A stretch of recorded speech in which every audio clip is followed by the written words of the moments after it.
Last week, I shared about our son Felix, who does not love bugs.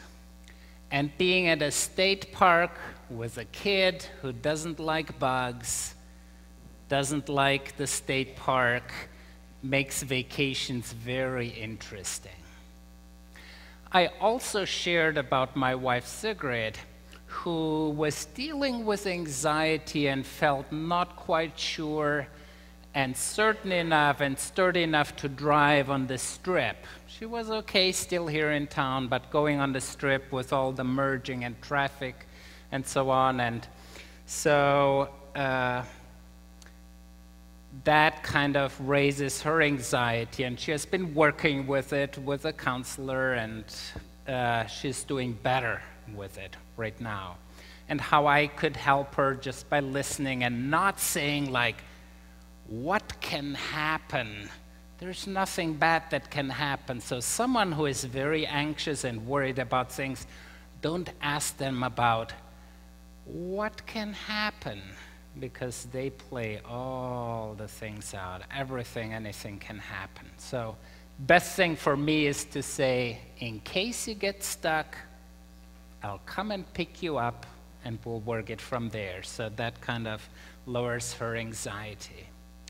What I did not talk about and what I want to talk today is about my own worries, my own fears, my own anxieties, and I see some of you have big eyes.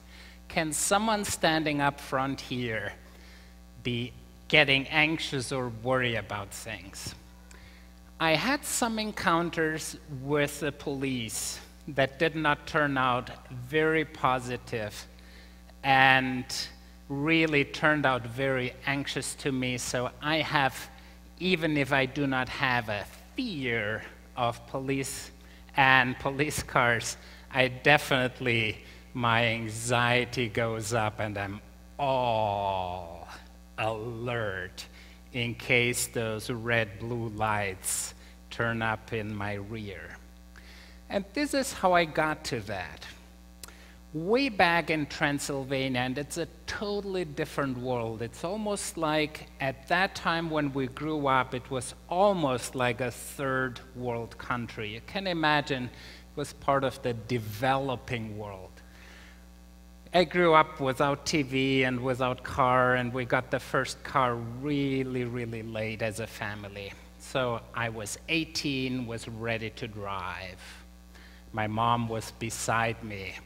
And right there in Transylvania, as in Germany, you don't drive at 16 or 16 and a half. At 18, you can get your license. So did all the classes, everything passed. And I was with my mother in the neighboring city coming back home. And roads, my friends, roads at that time, that specific road from the city back home was like one pothole beside the next pothole, beside the next pothole, beside the next pothole. So what I did is turn up the high beams, even in the locality, even in that village where we drove through. Well, there was a police officer who didn't like having the high beams up. Maybe it blinded him a little bit, or I don't know what was, but I had them up just to see the potholes.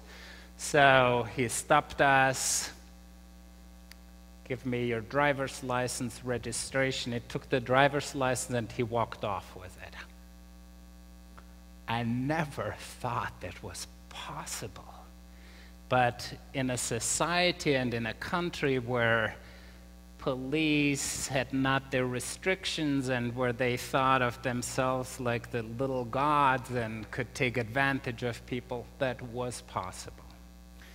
So that was one of those impressions where I thought of, oh my, I'm at their mercy, there's just no other way out. It turned out that my mother begged so much, that police officer, that I got the license back and we traveled home. So that was one of those encounters. And another one that totally guilty here myself. In Virginia, like about 15 years ago, in Virginia, I was late for a meeting. And on 460, right from 35 in town, 55 sign was right within sight. Well, I did not wait until the 55 sign. Exactly. I put the pedal to the metal. Exactly. I was in big trouble, my friends. So ended up in court having to pay, I think, $150 and all. So all my fault. I should have waited, not go too fast and all. Haven't had a ticket since. So there is learning in that. Except in Germany, when we just visited last summer, they have the speed cameras, my friends. And we were traveling and getting my father-in-law to the hospital. I've never been there, so you get out 10 miles per hour too fast, bloop, a flash. You get it in the mail 2 weeks later. Only $20. I thought, ooh, what a positive surprise, almost, compared to the Virginia experience. So when I get anxious and when I get a little bit worked up, when I see those lights, I'm kind of, whoa. We all have experiences where we get anxious, where we get worked up, where we're afraid, and sometimes these experiences are linked to some of our earlier experiences in life. And the question we have, that we each and every one of us faces is, how much do we allow the previous experiences from our lives, which may have been painful, to impact our life right here and right now? What is it that holds us back? What is it that looms over us? What is it that we're afraid of, that we worry about? Sometimes we play these worst case scenarios in our minds and we think like, ooh, this could happen, that could happen, that could happen. So I don't get out of my house because everything could happen to me. That's when we're in the grip of it. Into these situations of our worries, of our anxieties, of our fears, of our concerns, comes the voice of the prophet Isaiah, God's voice through him, who says, "Do not be afraid, for I am with you. I've called you by name. You belong to me. You're my precious. I'll be with you through thick and thin, on the mountaintop, through the valley. I am with you always, and nothing can separate you from God." It's one of the most powerful, one of the most comforting, one of the most assuring messages that we can open up to, can take in, and pass on to those around you, those who may get anxious, those who may get worked up, those who need someone to lean on to walk through the challenges of their lives. And I think that is at the heart of parenting, of mentoring, of a teacher, and of good coaches. On one hand, and we all need to know that there is something unconditional about our love, unconditional about our love for a friend, for a partner, for a parent, for children and grandchildren, something unconditional. That is, I think, what God's love is like. And the opposite of unconditional love is what? Well, it's conditional love. I love you only if you bring home nothing lower than B grades. I love you only if you clean up your room. I love you only if, and these are all the conditions or love with strings attached. My friends, that is not how God's love is. We heard it in the letter to John, from John, chapter 4. God loved us first, unconditionally. It's this oven full of love. There is nothing that can separate you from that. It's one of the most beautiful experiences that you know you're loved no matter what. That is half the message, my friends. And some of us have not fully experienced that unconditional love. It is important. It's at the heart of what it means to experience God present in and through other people.